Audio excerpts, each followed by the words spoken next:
Sharing resources with students is a great way to utilize technology in language teaching.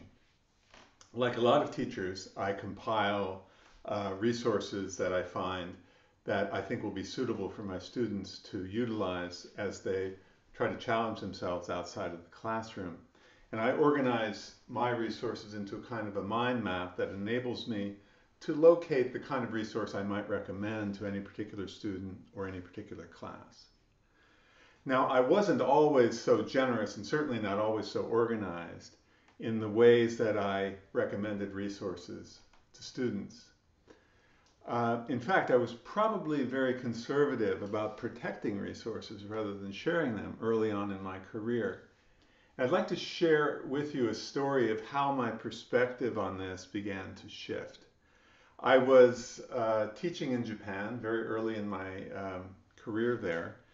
And I remember that in one class at Athénée Français, a very prestigious language school that I taught at in the first part of my career, there was one student, he was a bit older than the rest, sitting in the front, named Mr. Imamura. And he was very attentive and he did his best to participate throughout the class. And one day early on in the semester, he came up to me after class and says, "Chōsen shitai." I want to challenge myself.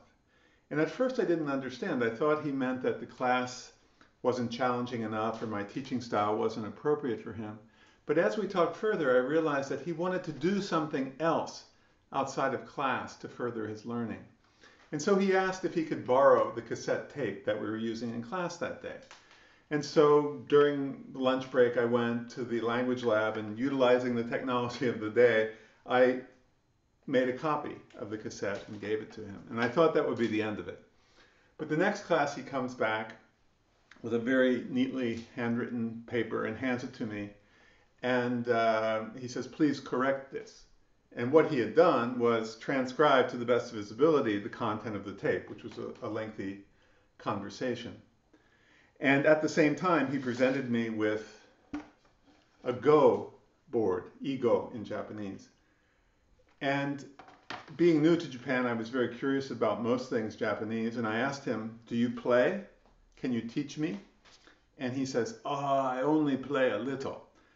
And later I found out that he was a grandmaster of Go and even went on to become the first Japanese international master, the first Japanese international champion of the Go tournament.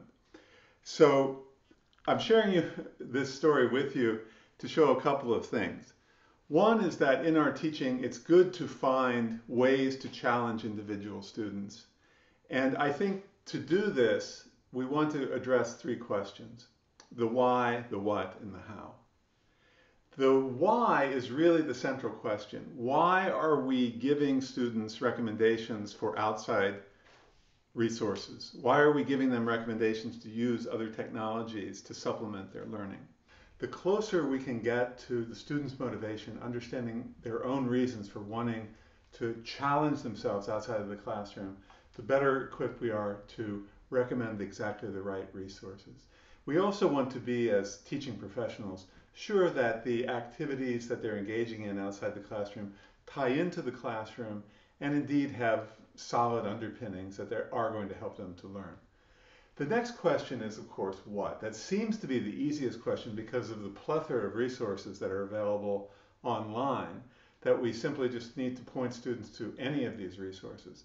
But the what refers to simply choosing the one best initial resource to focus the students on, to allow them to find accessible learning opportunities outside the classroom. So even though I, for example, have assembled something like 360 different resources, I only try to choose one or two or three to present to students at one time, to let them select the ones that are the most accessible to them.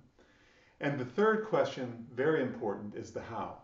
The how refers to the way that we transform the resource or the contact or the stimulus into a learning experience. That usually involves setting up some kind of task, some kind of activity that has a tangible outcome, preferably even a collaborative outcome with other students.